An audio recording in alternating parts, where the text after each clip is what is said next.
Trig Hoff. I'm the Northeast Region Engineer for the American Concrete Pipe Association. I am located in Charlottesville, Virginia, but today I'm with Hank here at CP&P down near the Richmond area.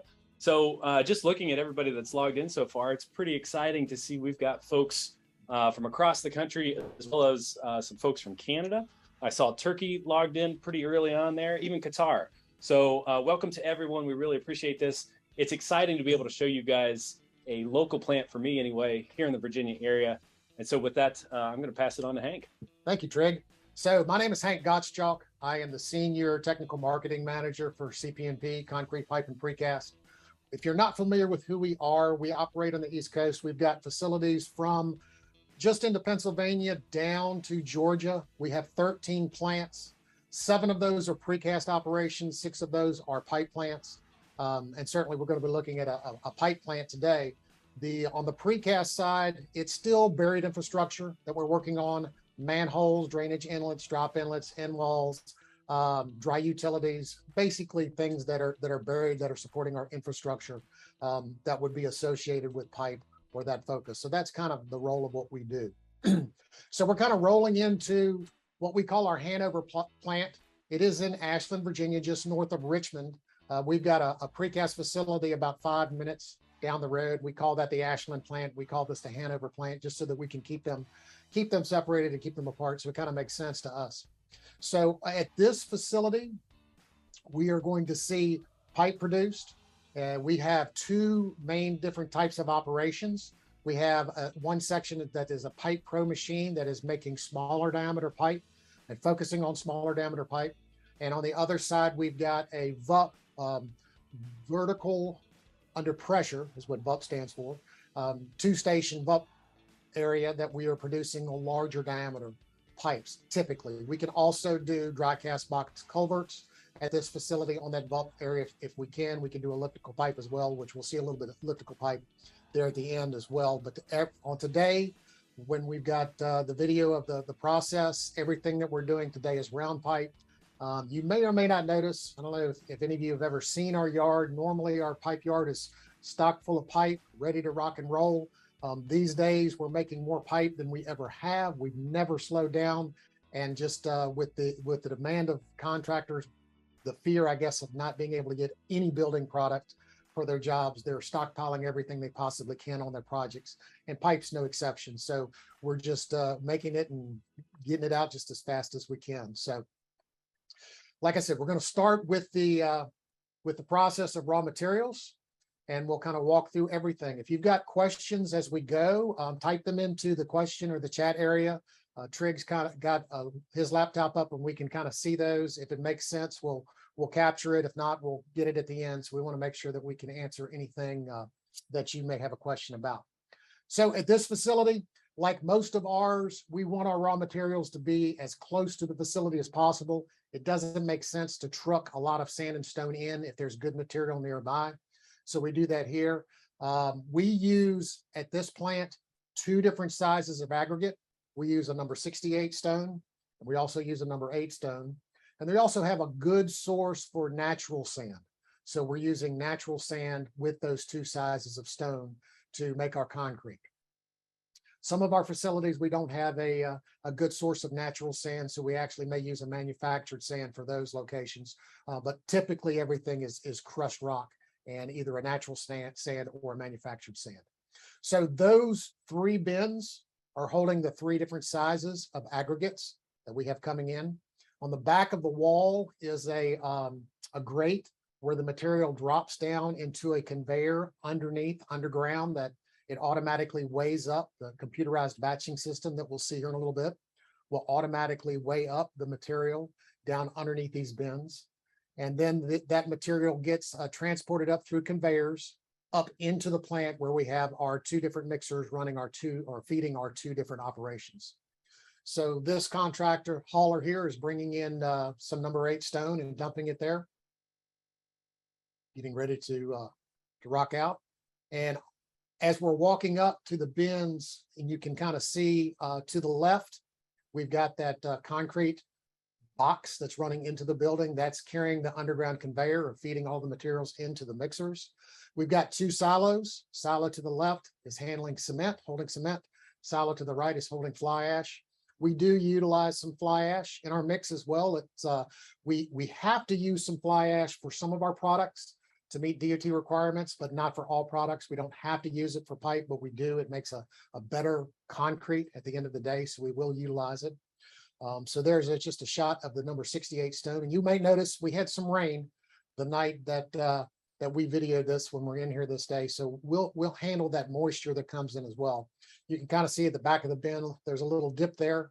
So that's where it's feeding into the grates to the conveyors underneath where it's getting weighed up. So we just need to occasionally make sure that we've got that material pushed up towards the back so that it's ready to feed and ready to roll as we get through. How many times a day do you think you bring in raw materials to the plant? It is running continuously. Constantly. It is running constantly. Yeah, I really have no idea without asking how many. So there's just a little idea. There's a number 8 stone. Get an idea how small or what the size that is. And then the number 68s are a little bit larger. The larger, it's when you're making concrete, the larger aggregate is more economical, but sometimes you need a smaller aggregate to get in the smaller walls and between reinforcing steel. So, you know, we utilize those where we need to. So we're going to walk into the QC lab real quick. And like I said, there is moisture in the aggregate. So every day, a minimum of once a day, and if things change more than that, we will weigh the aggregates and the way they are, and then we'll cook off any moisture on it, heat them up, and then reweigh them so that we know how much water is coming in. We've got sensors in the mixers that sense the moisture, so that's not a problem of having too much water. But if you're bringing in, if you're pulling 100 pounds of materials and 5 pounds of that is water, you're only getting 95 pounds of aggregate. So you don't want your pull weights to be off. So you might have to do those daily adjustments, and if anything major changes as well. So they're also doing all their other testing. We'll come back to the cylinder testing here in just a little bit. But in our QC labs, we are self-certified, and we have quality assurance from all of the local jurisdictions and DOTs. Most of what we manufacture and send out of this facility is driven with Virginia, VDOT, so it's VDOT driven. But we are approved to supply pipe for all the contiguous states as well. So we're going to walk in through the top, through our employee break room, and they weren't expecting us there. We recorded this over 2 days so that we can kind of capture everything, and you'll kind of see that because we came in the next morning to catch tip out. But we do focus on safety. We've got these are called Merlin boards. In every one of our facilities, we can do training, running it the whole time. We can have safety messages. We can have plant-specific messages or company-wide messages as well. Safety is a very important aspect. It's the first thing on our minds each and every day. Our safety program goes under the name Guardian Eagle, and GE3 is just one of our little slogan. What three questions do we ask ourselves before we do anything? Every year we have a kickoff meeting and focus on safety. Everybody signs a safety pledge. And like I said, that is the biggest focus of everything we do each and every day. So as we walk through the break room there, we're going to come out up on the second floor, up where the mixers are. And you can see the conveyor coming in from the left. That's where that raw material was weighed up and coming in. The batching is done with computerized batching equipment. We've got 2 mixers. One is feeding the VUP, a 3-yard mixer is feeding the VUP, and a 2-yard mixer is feeding the Pipe Pro, which is a smaller diameter pipe.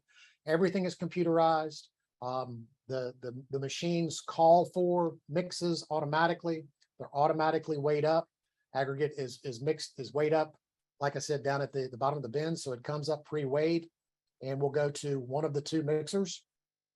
So we can kind of take a little snapshot there of the aggregates coming in, both sand and stone for this mixer. The mixer closest to us is the smaller one that's feeding the Pipe Pro. The mixer a little farther away from us is the larger mixer, and that's feeding the VUP area. And like I said, they're automatically calling up, the machine's calling up, knowing that we need a new mix, and weighing the material up and mixing it and then sending it to the machines. So all computerized. Kind of neat. cool to look at if you've never seen anything like this in person. So we do have the sound down. Part of that is because there's a lot of noise in a pipe plant. We make concrete pipe using a dry mix, zero slump. It does not flow. So when it comes out of the mixer, it is a very dry consistency. You can kind of ball it up like a molding clay, but we move it by conveyor. And as you can imagine, in order to get this to consolidate in the forms and in the molds, a lot of heavy vibration, which is quite a bit of noise. So if you're out in the plant, hearing protections requirement, a lot of noise going on, just loud rumbling and vibrations the whole time that we're there. When we don't hear noise is something's not right, something's happening, and we question what's going on. So that is feeding the Pipe Pro, which is a smaller diameter, and then the VUP is away from us. So we'll kind of walk over to that area first. Pipe is made with reinforcing. It's reinforced concrete pipe. So we put a reinforcing cage in all of our pipe sections. Here's the small diameter cages, a couple of spacers, just little clips on the cages that help locate it in the proper position in the wall. And we have, for the smaller area, we have 3 different cage machines feeding our small diameter pipe. This is a KN machine where the fellow operator there is loading in straight sections. And we draw our own wire. You're going to see that here in a minute. We buy green rod and we draw it to whatever size we need. So we make these straight longitudinals, and then we make we'll take what will be the circumferential steel. And once they load all the longitudinals into the machine, it's computerized. It's all pre-programmed. Hit a button. The wire is wrapped helically around spirally around the longitudinals, and every time it hits the longitudinal, it welds it together. So if you're in a plant and able to see this, you can look at this welding, because it's not the arc welding that you normally would be cautioned not to stare at because it would hurt you.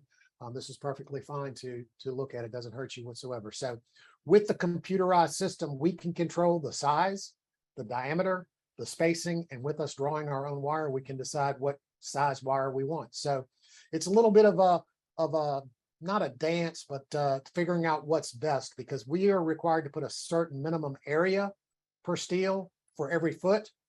You can either use a larger wire and space it farther out and meet that area requirement, or you can use a smaller wire and have the spacing closer together to meet it. It's a little bit of a mix, because the closer the spacing, it may run a little bit better on the machines, but it takes quite a bit more time to make those cages versus a wider spacing. So we're kind of we have full control as to how we meet the specifications as far as our spacing and wire size for each diameter pipe that we make. So like I said, we've got three different machines running it. They can control the size, the shape. So this has got a flared bell. So we actually the computer will make that flared bell when it's making those cages. So we'll walk over to the Pipe Pro, which our smaller diameter pipe is run on. We've got some indicators there as to our efficiencies and our numbers as to what's going on, so that everybody that's walking there and working can get an idea how we're doing for the day. We've got a little bit of some metrics there. But this is a Pipe Pro. It's a 3-station machine, which means we're doing 3 sizes at a time. In the front, we're doing 4 15s at a time. That's a quad 15 form. To the left, that's being filled, is a triple 24-inch diameter form. And to the back is a double 30-inch form. So every time that mold goes through a cycle, it's either pouring 4 15-inch pipes, 3 24-inch diameter pipes, and 2 30-inch pipes. So the part that forms the bell and the part that forms the spigot, the joints, stay with it. So the bells are placed down on the bottom. The reinforcing steel, as you can see, was placed on the bell former. The outside jacket comes, and little feet will clip and pick up those 4 rings with the 4 cages of steel and bring it over to the machine. The part that forms the inside diameter, the inside core, stays at the machine. So it will slide the ring and the cage over top the inside cores. So at this station, it is off bearing what was poured and then reloading a new reinforcing cage with rings, with bell rings, for the next pour. To the left is the actual filling station. So the concrete is being filled into the forms under very hot, heavy vibration to consolidate the concrete where it needs to be. Behind to the right, the third station is where the upper spigot, we call them header rings, are pushed down into the fresh concrete.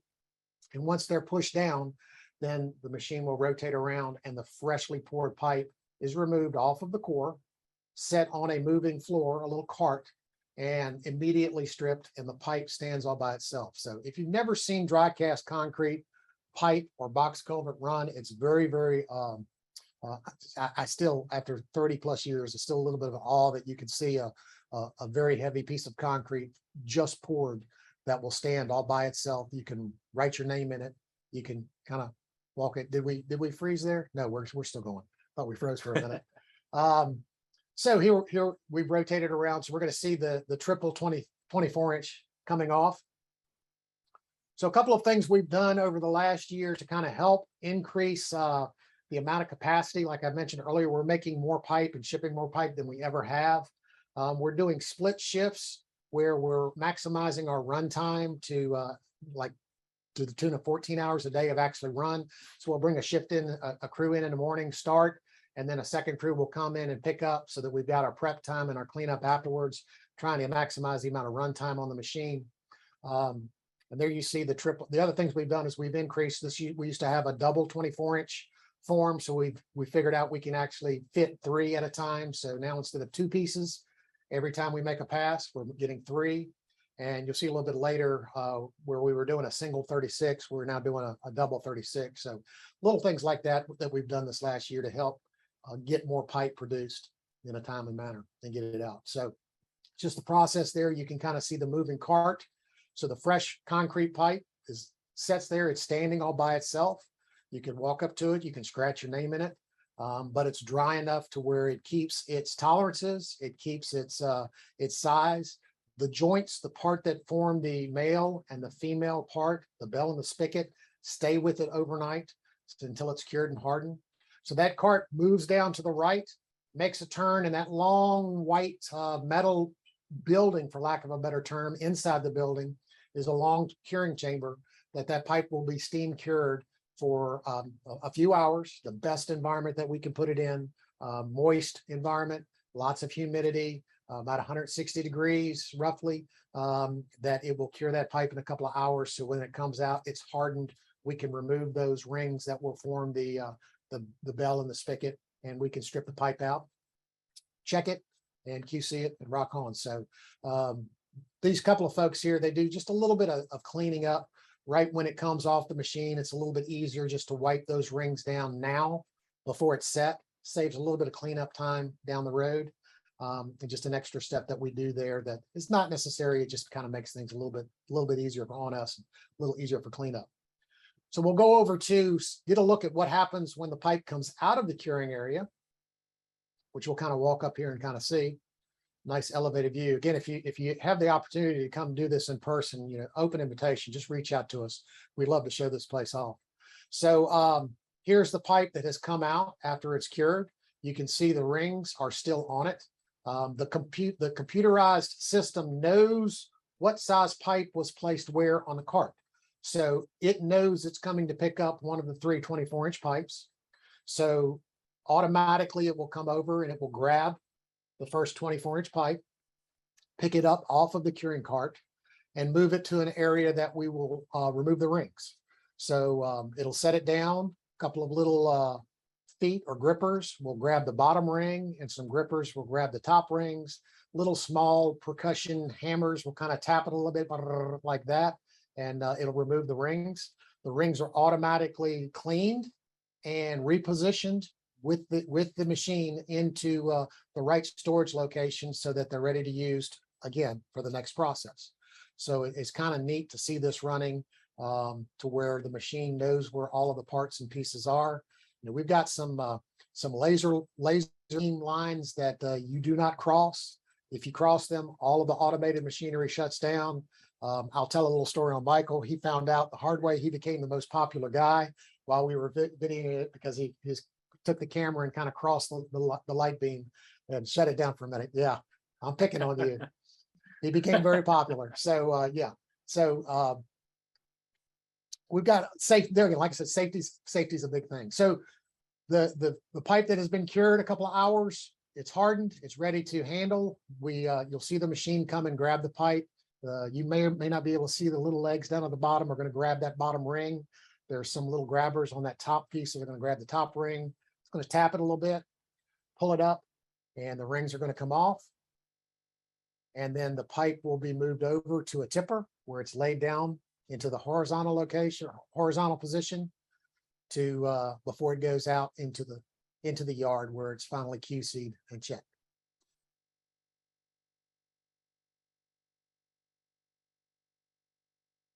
So just a little pause there as we go around and see the tipper. I know we go right. So the one thing that does happen when you immediately demold or remove the rings with the pipe, anywhere that there was a seam in the formwork, say where that ring made contact with the outside jacket or made contact with the inside core, there's the possibility of a little bit of the concrete paste to bleed through there, and you get just a little bit of bleed or flashing or whatever term you might want to use. And you can kind of see it there on the pipe, and it needs to be dressed up because A, it doesn't look great. B, it could hamper one section completely homing with the next section. So this machine for the smaller diameter automatically comes over and deburrs the inner corner, the outer corner of both the bell and the spigot at the same time. So that little donkey cart there will pick up the pipe after it's laid down onto its side. And this deburr station will pick up the pipe, center it, and you'll see 4 stones. These are just like the little rubbing stones that if you're familiar with concrete and dressing pipe by hand, just kind of comes in and will rotate, one on the inside, one on the outside. Well, really 2 on the inside, 2 on the outside of both the bell and the spigot, and just kind of roll around and just kind of clean that edge up automatically for us. So we don't have to do this by hand. You'll see on the larger pipe, this is a process that's still done by hand. So we still do it by hand, but the automated machinery here for the smaller diameter, where we're doing lots of pieces the same size repetitively each and every day, it just kind of makes it a little bit easier for us. So while we're letting this pipe go out, typically, one of the questions usually when we're doing this live immediately is, how strong is that pipe right now? When do you meet strength? So depending upon what class of pipe is required, we may need to be at 4,000 PSI. We may need to be at 5,000 PSI. We may need to be at 6,000 PSI because we do a lot of pipe that's from very shallow in this footprint in this area to very deep pipe. Most typical class 3 pipe that is a 4,000 PSI mix, we are at that strength overnight the next day. So we could ship the next day, but we do not ship until we've done all of our QC tests to confirm that everything is there, everything is in order. So where we could possibly ship a pipe immediately, as soon as it's coming out of the house, we typically aren't shipping pipe the next day. It's normally a couple of days, just so that we have the chance to do all of our quality control tests and everything that we need to do to make sure that we're there. If it's a higher strength concrete that's required, a 4,000 or 5,000 or 6,000 PSI concrete that's required, it may take us a couple of days. But even with those, we're typically here with this dry cast mix, very little water in the mix, getting very high strengths very, very quickly. We're even at design strengths for the stronger pipe in less than a week, just a couple of days typically. So we can get there very, very quickly. So since this machine does 3 sizes at a time, then we're offloading 3 different sizes at a time. So the machine knows what's coming out. It's putting one size pipe off to the left, one size pipe off to the right, and then the third size directly out, so that once it's out, we are able to do our initial QC and we're able to yard it. So the one thing we do here, I don't know if it's done across the country or not, but we stencil every piece of pipe that we manufacture on the inside. I think the spec requires that it needs to be marked with in some way, shape, or form, inside or outside, but we do the inside of every piece of pipe because in all of our market, we do a lot, our owners do a lot of post-installation inspection. So having that stencil on the inside, it has the location, our name, the location, which plant we manufactured it from, a date, size, class, may even have a lot number on it. if there's any question whatsoever, we can look at that stencil on the inside of the pipe. The camera operator can look at it, or if it's big enough for us to crawl in, we can crawl in it and look at it and get that information and track back all the raw materials, everything that we've got, all of the testing, so that we know what's there. So one thing that's kind of cool, I think, about this facility is we've got these forklifts that the tailors that have the 4 fully adjustable blades. We do handle our pipe with blades, but I caution contractors that do it in the field. We're doing a couple of techniques a little bit differently to where we're protecting the pipe. We've got little nubs on our pipe to keep it from, and some padding to keep from bottoming out. And with the adjustable blades, we can lay it down, shift the blades, and rotate the pipe so that we are ultimately stacking and staggering bells and spigots. Just kind of helps protect the pipe while it's in the stack. It also kind of helps the stack from not getting, if you got all bells on one side, then it will start leaning on you the higher you go with your stack. So just a nicer way to keep our pipe in storage in there. So I didn't mention this. We are in our market, we're pretty much a rubber gasket market. Everything that we do requires a rubber gasket for the most part. So we're using a single offset joints for almost everything. So that C443 joint, that requires a test, a proof of design test. So here's a test rack that we can test the pipe. We can put a couple of sections of pipe together, chain it down, pressurize it. We have to hold it together because we pump it up to 13 PSI, which a very large pipe can be a whole lot of load trying to spread it apart. Keep it together. Those are just big rubber mats on steel bulkheads with a hole in the middle that we can pump it up full of water and pressurize it. So we pressurize it to 13 PSI, test it, make sure that joint doesn't leak for 10 minutes. And then also gap one side a ½ inch and pressurize it to 10 PSI to make sure that it doesn't leak. Just a proof of design test. We don't test every piece. We're just making sure that it works. From there, we're walking out to some of the gaskets and lube. We do highly recommend in our area that you use the lube we send. We learned the hard way that some of the lubes that are available for other pipe products don't work well, at least the ones in our area. It gets gummy and it does, the concrete kind of will suck the moisture out of it. So we advocate using our lubes. And like I said, we're providing rubber gaskets. Contractor doesn't have to. If they're still allowed to use a mastic, they may do so. But this is a rubber gasket market, so everything we do pretty much has rubber gasket. The gaskets now are marked with size and everything that's there, so that we make sure you have the right gasket for the right size pipe. And you may or may not have noticed that those boxes were actually stenciled QC hold. We hold them until we've done our own internal quality control testing.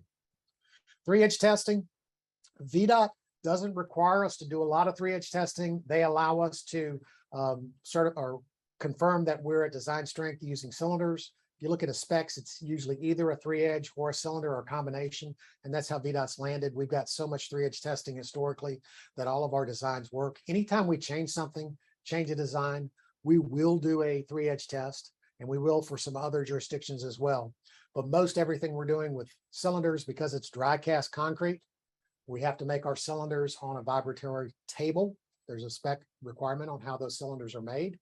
So we're making our cylinders and testing those cylinders every day for the lots to confirm that we're at design strength. So that's just a little sleeve on the outside. It's not making contact, but since we're doing this inside, it kind of holds any shattering of the concrete. If you're familiar with cylinder testing, you know what I'm talking about. It just helps us to keep the place clean a little bit. So the machine is measuring load in 1,000 pounds of load, and you have to convert that. A 4-inch cylinder, just take the area of 4 inches, circle, and you can figure out what the PSI is. You can kind of see there on the upper right, 6,280 equates to 5,000 PSI. So we've just got a little chart there to confirm that we're there, so that we can see what the maximum load that cylinder has taken to confirm that we've met the required strength. But we're actually writing down the actual load of every cylinder that we're doing. So we're going to shift gears a little bit and look at the larger diameter area, the VUP area. We are using a wire machine, but we're also using pre-made meshes, or pre-made mesh for the reinforcing as well, with a wire roller. So if we're buying pre-made mesh, then we buy it. It's a certain area that's a spacing. I think this is 2 by 8 with D 3.5, W 2.5. certain amount of area that we've got. The other information just gives you the spacing, the width of the roll, the length of the roll, and how much overhang you have on each side of the roll. So just the information there. So we'll take that pre-made roll, run it through the roller machine. Our wire roller is programmed as well so that we can roll the diameter that we want. We can roll elliptical shapes if we want to for elliptical pipe. Sometimes it's more economical to use pre-made wire rolls like that and do it. Sometimes it's more economical to do the wire machine. So we kind of do both and have the ability to do both. The disadvantage with the pre-made mesh, the advantage is if you've got it, it's already there. The disadvantage is if you need a certain area of steel and you don't have it and you've got more steel out there, you may have to end up using heavier steel than you really need, and you're wasting steel. And right now, steel costs have gone crazy in the last year. So we're definitely looking at you see, I see a question came in is how do we remove the rust? So, and we've got another snapshot. We'll kind of show you that. A little bit of rust is fine for embedded concrete. Rust is not good when we're using the wire machines. So this is our drawing wire area. So we buy steel that comes in green rod, and that is okay to leave out in the weather. It will not rust. I don't know why. I haven't looked into it, quite honestly, as to know why it doesn't. It just doesn't. But as soon as we draw it down to a certain diameter that we need, and we can control what diameter we draw everything down and then put it onto a spool. As soon as we draw it down to a certain diameter, that drawn wire, it starts out at about 60 KSI, and once it's drawn, it's tests to over 100, 110 KSI. Then that drawn wire will rust very, very quickly. There again, rust going in, a little bit of light rust going into concrete is not a bad thing. It adheres, it works very good, but you don't want enough rust to have pitting and lose the area of the steel and lose the strength of the steel.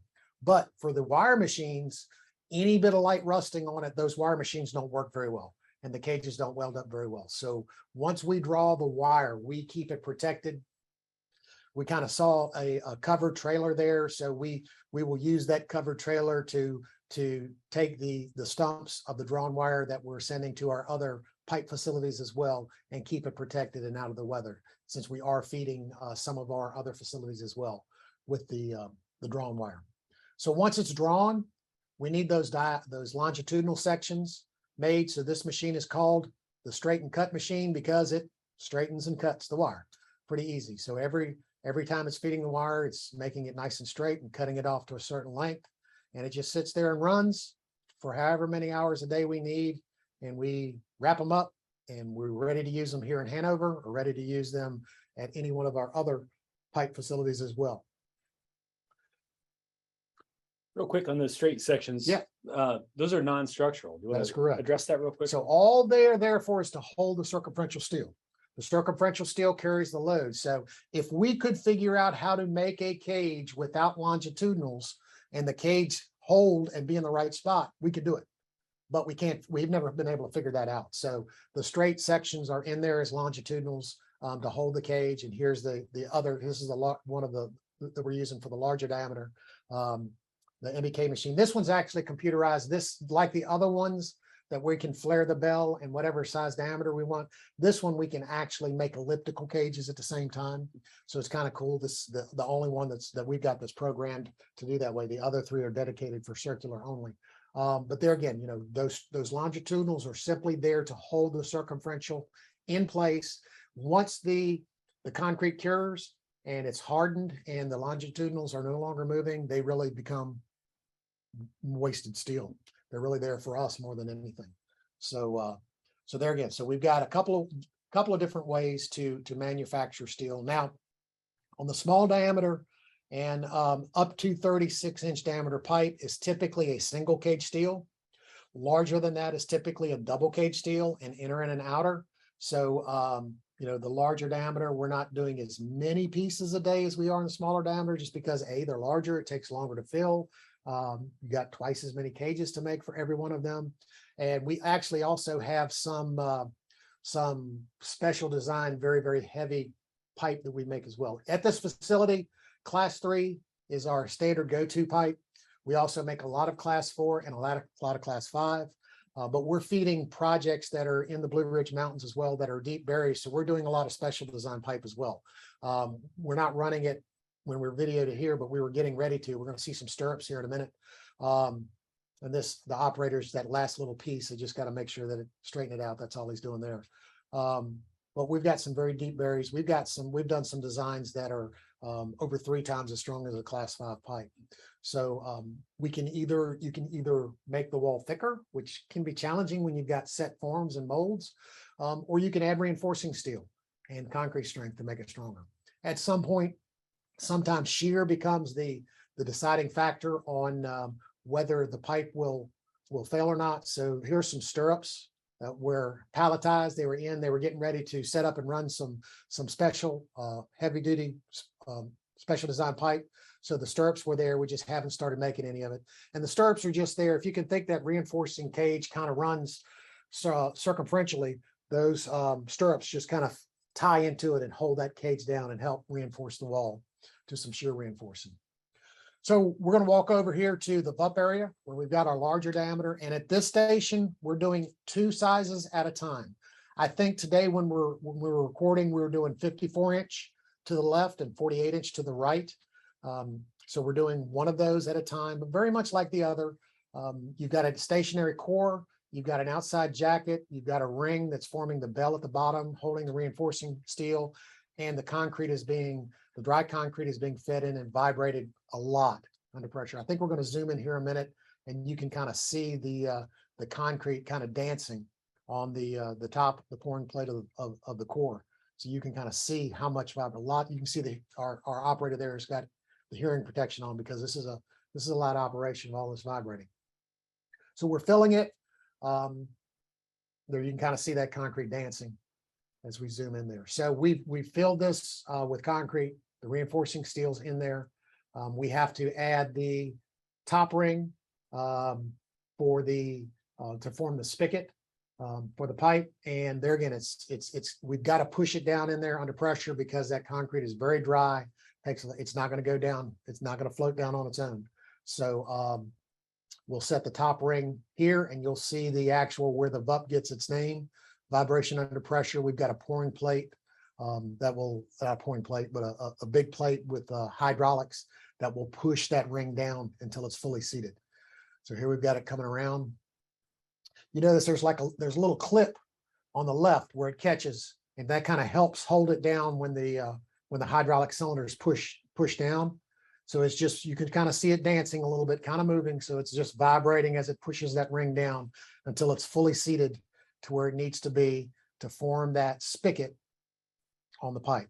So when we're making pipe, because it's rubber gasketed pipe, the surface of the bell and the surface of the spigot, where that gasket sits, where it presses, that's the most critical part for the geometry to be right, for the surface finish to be fine enough for the gasket to do. I like to use the term, when we're looking at pipe to see what's acceptable and what's not, they're not pristine and perfect necessarily. There's a difference between a perfect pipe and a pipe that's perfectly fine. So, we are focusing on buried infrastructure, things that we want to last the next 100+ years. We want them to be structurally sound. We're not dealing with color match, finish, texture. These are not architectural products. We want them to be structurally sound. So we kind of keep in mind as to when we're looking at what we're doing and what we're trying to focus on. So once that ring is pressed down, this is less automated. We actually have a crane operator that's operating this with an overhead crane.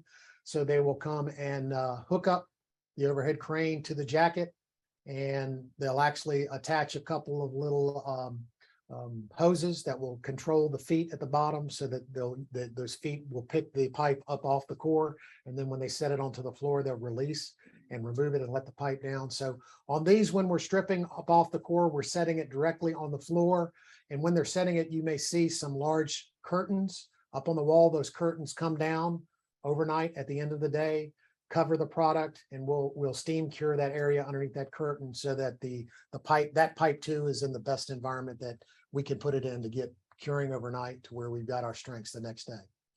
So operator here, a little bit more technique. Operator does a great job, and we were we were doing a little kudos for the operator that day, and he actually told us, yeah, he was the backup man because the crane operator had an appointment that he had to take care of. So you know, it is a matter of finding good people to be able to do what we need to do. Even though we've have a lot of things automated, we've got some really great people. And that gentleman there, if I remember correctly, has been with us about 40 years in the industry. Oh, so wow. yeah, so he's got a little bit of experience underneath his belt. So when these are stripping, like I said, we're just setting them down. You can kind of see this is we're filming this midday, and we've got a couple of hour runtime already under our belts, and just setting them there on the side. You can see that curtain back in the back as to what's going on. So you can see the kind of little feet there on the with the cylinders that will disengage and remove it, and kind of set it there. So kind of cool. And we're gonna the other areas of reinforcing steel is set up on the bell. So once it's stripped, they'll take that jacket over, they'll grab the next one, go back and do the cycle again. So when this side is stripping, setting, getting the next ring and cage, and prepping for the next pour, the other side is pouring. So ideally the mixer is running as continuous as we possibly can, doing one side on one side and then the other side's on the other. So in this one, we can do up to, at this facility, up to 96-inch round pipe on the VUP. We can do dry cast box culvert, which we have done a lot of dry cast box culvert. We make a lot of wet cast box culvert because we got a lot of short runs, but if we've got long runs, we'll do dry cast box culvert as well. We can do a lot of pieces that are identical all at the same time. It's kind of cool to see a box concrete piece the size of a room that you can immediately walk up and touch. So to our left here, you'll see this gentleman moving a little bit of steel. And this pipe, we're providing lift holes. We don't put lift holes in everything. We're not allowed to put it in the smaller diameter, but we can in the larger diameter pipe. You can cut that reinforcing steel away so that the lift hole former isn't in the way, but it's just as easy for us to bend it and make sure that it doesn't conflict with it. And all we do when we're providing the lift holes, and it's up to the contractor whether they want the lift holes or not, is basically there's a pin in the form in the jacket that the concrete is cast around, and then that pin is removed. We'll see it here in a minute, and have that little that lift hole formed. It's a lot easier to make it when you're making wet concrete than it is to come back and cut it after it's cured. We have been asked to do that sometimes, and we'll have those conversations if we need to, but it's best to know right up front whether you want those lift holes or not. So there, the feet are just going to grab that section, that bell with the cage, and pick it up and be ready to rock and roll. So while they're doing that, we're getting ready to kind of walk up to that last piece that was stripped, and you can kind of see. And there again, if you ever get to do this in person, I invite you, because this, to me, 30 plus years, this is just still cool to me to walk up to it.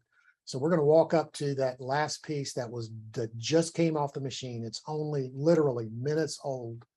And it is wet enough to where the concrete paste will come off. You can write your name on it. It's like paint. It's like a nappy paint right there on the surface. With a pocket knife there, you can very easily scribe your name and write into it. You can kind of see I can mold it there. So it's dry enough to stand, but wet enough to do what you may want to. Another pipe that's just maybe an hour old. No paste is coming off in my hand. A little bit harder to scratch. And then we walk up to the one that was poured just a couple of hours earlier, and absolutely no paste, and you can't even scratch your name in it. And it's setting that fast and curing that fast, wow, which to me is really, it's just cool. And that's not even underneath the curing curtain yet. So it's just happening that fast. It's just so cool to see, I think. So they're just getting set up and ready to rock and roll, and then we'll cycle through it. So we'll run typically, I think I mentioned on the other side, we're trying to run like 14 hours of runtime on that side. This side, we're doing whatever it needs. Our limitation really is floor room and rings. So we're filling up the floor and the curtain area daily so that we can pretty much do as much as we've got room for in that facility. So we're maxing out pretty much every day on what we can do and get as much out as we can. So just kind of rock and roll there. So I think this will go to the lift hole here in just a second. Yeah. So this is, I came back to get a snapshot of this and kind of plug this in because we kind of missed it when we were there. So this is our actual crane operator that normally does the job, our good one.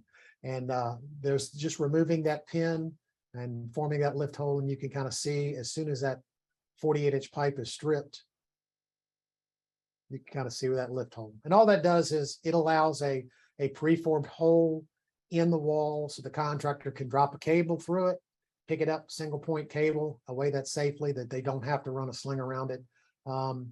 A lot of contractors just tell us it's easier to do this on the larger diameter pipe than it is to run a sling all the way around it.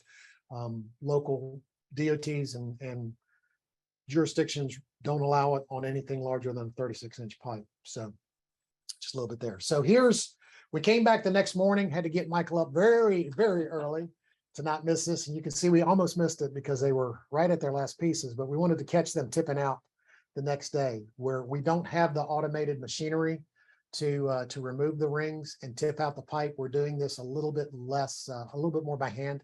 It's still machinery, but more people involved, I guess you would say, and less by machinery.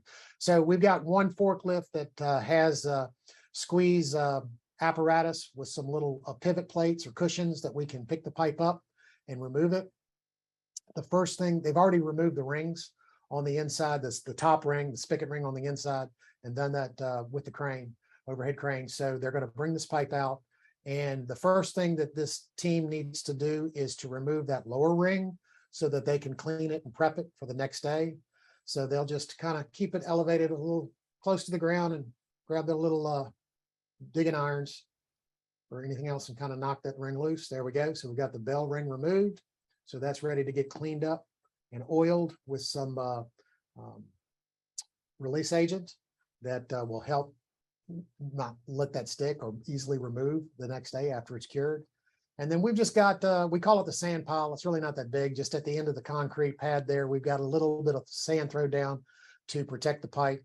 So we can kind of lay it down in the sand to where we don't damage that end. And then lay that pipe down in the horizontal position to where we will then pick it up. Now we still have to dress this up by hand. We still get a little bit of that flashing or the material in the seams between the rings and the jacket and the core. But like I said, our forklifts, we're handling these with forklifts, but we have protection cushions on the pads on the back, and we've got little metal parts attached to the blade so that we're not catching it right on that edge where that flashing is and possibly damaging the joint. It's actually putting it up back on the barrel of the joint where it's safer and there's less damage. So they're just laying this out, and we'll do our dress up and our cleanup and our quality control check and our stenciling before it goes out on the job site. Now, one thing we started doing at this facility, I don't think we do it at all of them, and I haven't seen others do it as well, is we're stenciling the size on the pipe in very large stencils to kind of help our contractors. That kind of makes it easier when you're looking at a stockpile on a job site to know which ones are the 48-inch versus the 54s, because if you don't have your tape measure on you, it may be difficult to you have to get up and actually look at the stencil on the inside to see which pipe is what. So it's kind of help. We don't want the contractor accidentally grabbing and installing one size pipe when they think they're installing something else. So just kind of a little bit of help there. But there's that edge that we've got, that little bit of flashing that we still have to dress up. There again, that's not the part where the gasket seals. So that's not a critical part anyway. That's not a critical surface. We want it to look good, just to have a product that looks good, but functionality wise, it really doesn't matter. So here's some pipe that's been yarded, and you can kind of see it's been dressed up a little bit there. But the important area is where that gasket sits. So, and there's this last section actually has a gasket that's been on it for a little while after being tested. So where that gasket sits is the important part. The inner corners, the outer corners, those are simply cosmetic. They do not function. They're non-functional. They're not structural. They're not functional. All they do are, it's part of the pipe that we have to deal with.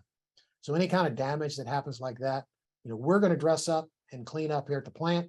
But if that happens out on a job site, we do a lot of training with contractors on what to look for and how to do repairs and how to install pipe properly. That doesn't even need to be messed with whatsoever, because it doesn't affect the seal of the gasket whatsoever. So we're going to leave the large VUP area and walk over to the yard a little bit. Somebody asked earlier about the rust on the steel. So here's some cages that we made that we actually had to shift production a little bit. So these weren't going straight into production. So these are ready to run at a later date. Little bit of rusting on the outside does not affect the strength whatsoever. It actually has good embedment in the concrete. What you don't want is any pitting, anything that compromises the area of the steel or the strength of the steel. Light rust like that, we're going to put it straight in the concrete and it's going to rock on and it's going to work well, work very well. So as we walk over to our other area, we've got we do have a lot of flared end sections in our area. We do the flared end sections with wet cast concrete in a form that stays in the mold overnight. These have been stripped out today. They have not yet been dressed up and patched and cleaned up or stenciled. So just kind of see what they look like when they come fresh out of the formwork. And then a fair amount of fittings as well in our footprint. So there's that flashing as well that's going to be still yet to be dressed up before it goes. So we do a fair amount of fittings. Here's a couple of 66-inch tees that are getting ready to go. I walked out there this morning and they're gone. So they've already gone to a job site. We don't like to stock fittings whatsoever. You know, we'll make them when people want them. It's a little bit of a task to do it. You've got to have good people to be able to lay them out, scar them, put them back together, and make the fittings. But we do a fair bit of them. We just don't we don't do a whole lot of them. Then, as you can imagine, with all the heavy vibration, we've got to keep this formwork in good shape. So we've got a shop area there, a maintenance shop for all of our forms, keeping it in good shape. And this is our brand new double 36 that we were excited to get, that we were kind of waiting on, that you'll see it wasn't in production the day we were filming, but the next day it actually was there. So I went back the next day and got these shots and asked Michael to add them in. So there's the double 36 on the VUP area. So this allows us to do 2 pieces of 36 every day, where before this was in play, we were doing 1 piece for every turn or every cycle. So all this does is, you know, you got a little spinner plate in there, and just the feed rate kind of matches with the larger diameter over on the VUP side, to where we're basically doubling our production on 36s, which is kind of cool and kind of exciting. Same idea. You've got your rings that are going to go in there, press the rings down and vibrate them down, and then strip them out. And just the only difference is, instead of 1 36, we're getting 2. So kind of cool to watch that. And yeah, we've kind of sped that up a little bit so you can kind of see that rocking and rolling. It's awesome to see that the industry is addressing the need for pipe right now. I think that's one of our biggest messages. It has, you know, and I don't know where everybody else is dealing with things. And in our area, you know, we've had some challenges, but we've not run out of any raw material. We have not run, as CP&P, we've not run out of any steel. We have not shut down whatsoever. We had a couple of hiccups with crews getting sick that we had to quarantine, you know, a year or 2 years ago. But all that pretty much is underway. We are making more pipe and shipping more pipe than we ever have. And you'll see here in a minute. We're going to leave here right at the end. We're going to leave our yard, which does not have a lot of pipe stockpiled, and go out to 2 job sites. And it's on the job sites. That's where it's being stored, ready to go, because contractors are just a fear of not having it, any construction material whatsoever. So just a little bit of the release agent that we use there. Again, you know, everything, we try to be as environmentally sound as we can and safe. Use a release agent that is good. And that just goes in the formwork and kind of lets that concrete strip. So here we've got pipe loaded down. They're on dunnage so that the joints are protected, staggering bells and spigots so that they aren't damaged in transit. You know, we use contract haulers, so we are a little bit into their mercy on what happens when it leaves our yard before it shows up, but we want to make sure that we can do everything possible so that nothing gets damaged in transit when it gets to the job site. And as we're wrapping up, we are getting ready we're going to roll out of the yard and run down to see 2 quick little projects.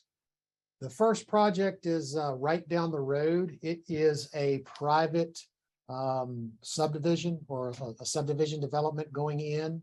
And you can see that it's just stockpiled with a bunch of concrete pipe. In our area, we use most people will allow to use many different products, not just concrete pipe, but other materials as well. The contractors and the jurisdictions in our area, they understand and they see the benefit of using concrete over other products. So, a project like this that could be a pipe product other than concrete is all being used and chosen that would rather be using concrete pipe. So there's some elliptical stockpiled. We weren't making any the day that we were videoing, but we do make a fair bit of elliptical pipe in our market. Again, we ship from the East Coast down on the shore all the way into the mountains. So we've got pipe, very minimum cover to very, very deep cover, over 100, 150 foot of cover. So we kind of get touch a little bit of all of that. So like I said, this is just a subdivision going in with just, look at that. I'd love to have that on the yard to be able to ship today. But that's just, you drive around and that's what we see. That's just, it's the world that we're living in right now. And then we'll shift gears a little bit. This is right up the road on Interstate 95. If you're not familiar with where we are just south of Washington, D.C. And this job is in Fredericksburg. This is the Fredericksburg Expressway. And this project, they call it the FredEx job, which I like the little play on word there. And there again, this VDOT job is just stockpiled with concrete pipe. There again, a critical route, critical infrastructure, owners, DOTs, contractors understand the benefit of concrete over other materials and just decide to make that choice. And kudos for them to making the choice, because I can sit here and say it all day long, but when there's proof right there, it's kind of cool that they see it themselves as to what's there. So, and I think that's kind of where we are wrapping up the videos with the FredEx job. Excellent. I think Michael's going to jump in just for a second, and then we'll hit the questions. Okay, cool. Yeah, that's great, guys. I really appreciate that. Muted, Michael. Excellent. Can't hear you, Michael. What's Can't that? hear you, Michael. Oh, Can't hear you. you can't hear me. It's me. Wait, it's me. Oh, My speaker died. My speaker Yeah, died. that's okay. Usually when people can't hear me, it's called a good day, but that's all right. I just need to defend myself. I got up early.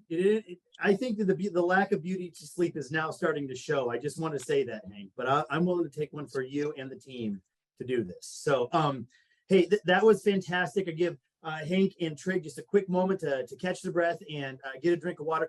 Look, we recognize that we're a little over the hour. That's okay. I'm going to give them a chance to sort through the questions here in a moment, and stick around if you can. We'll only go about another 5 to 10 minutes. We recognize it's busy season for a lot of people, but there's a lot of great questions coming in. Hank, you did an excellent job guiding us through there. Even though I was the one out there with you, I still learned a ton from this, so thank you. Friendly reminder, if you were on for 50 minutes, we will send you a PDH. That will come in the next 2 weeks, no later than that. And then also, we will be sending later today a follow-up to this, the recording of the previously recorded virtual tour. That's a little bit of Inception sort of stuff there, but we'll be sending that to you that you can watch again and listen to Hank. So with that, I just wanted to jump on. We'll stick around, like I said, for another 5 to 10 minutes. We appreciate Trig and Hank's time. Trig, I'll turn it back over to you. I think you're going to facilitate some of the questions to Hank. Absolutely. And Hank, I know you do a lot of installation training, so this first question plays to one of your strengths. There was a question here about unequal settlement between pieces of pipe in the ground. What recommendations would you have for an installation that would avoid? Yes. And you've been to a lot of the training, so you know the answer to this question. You have to have a good foundation. You've got to have a good uniform foundation from point A to point B. If you've got uneven surfaces and you don't mitigate that or correct that or fix that, nothing's going to matter. Nothing's going to matter. We have had 1 or 2 special projects where we designed pipe to actually rest on some piers and collars because they couldn't make it happen any other way, which are kind of neat. That's kind of outside of the realm, but that's a very, very small percentage. You have to have good foundation. From there, your bedding only makes it better and cushions the pipe, but if you don't address a good sound foundation from point A to point B, you're going to have dips and sags. The pipe may or may not survive it, depending upon how much it is, but you don't even want dips or sags, even if the pipe survives it. And you've got bellies, you've got holding water, possibly circumferential cracks, possibly cracks at the joints. You don't want to deal with that. Structurally, it's not going to collapse because it's still got its strength. It's just not going to perform the way that you want it to perform. So, okay, great. One of the questions popped up about different classes of pipe, and you mentioned the fact that most of our pipe is dry cast.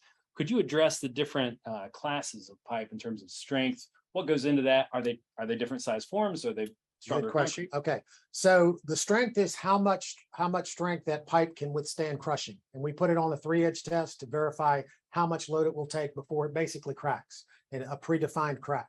A class 3 has to handle a certain amount of load before it will take no more load. A class 4 has to handle more load, and a class 5 even more than that. So it's based upon the diameter of the pipe and how much pipe, how long you're testing as to what that load is. So a pipe, a 24-inch pipe versus a 12-inch pipe, if it's the same class 3, the 24 is twice the diameter, so it's got to carry twice the load. So it's a matter of function of loading. So class 3 is the basic. There is a class 1 and a class 2 in the specifications. We don't make that. Everything is class 3 or stronger. So we do sometimes, if it's depending upon what your envelope is around it, because it's both the pipe and the soil envelope that depends on how strong that pipe needs to be for your loads. Depending upon your envelope, you may need a stronger class for a deeper load with more cover, or even heavier for deeper. And if you're following locally, most contractors are following the VDOT bedding requirements, which is a standard type 2 installation for those of you that know where we are in the world. Then anything over 30 foot, they require that to be a special design pipe, and that's where we'll make that special, stronger pipe, stronger than a class 5.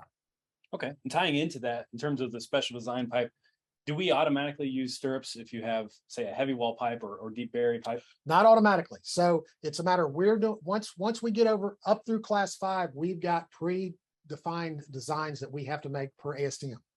Once it gets a special design, it's up to us, and we're doing our own designs. We've got a staff of PEs on staff. We're blessed to be able to have that, to where we're doing our own design. So we will do the design, and we will also test the pipe to confirm that the design works. So we can either, if we have a set mold and we have a certain wall thickness, to make it stronger, you can add steel, you can make the concrete stronger, or you could think about thicken the wall. But if it's already set as a certain thickness, you don't have that option to thicken the wall unless you do some really crazy things, which we have done. We have made some really, you can take a 54-inch core and put a 60-inch jacket and make a really large thick pipe, which we have done for some deep buries. Like I said, we've got some that are over 150 foot in the ground. Wow. And we've done some thick wall pipe, but it becomes very heavy.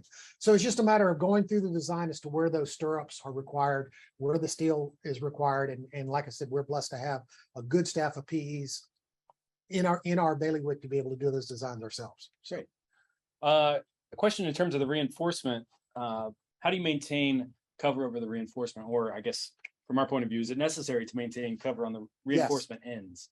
On the ends. Okay, so the primary reinforcing is a circumferential, and that's where we need the cover. So those little spacers that we saw at the beginning, they're going to position that in the right spot. Then they're there to keep the steel in the right location before the concrete sets. On the ends, the longitudinals are not structural. The longitudinals actually set directly on the rings for every piece of pipe that's ever been made.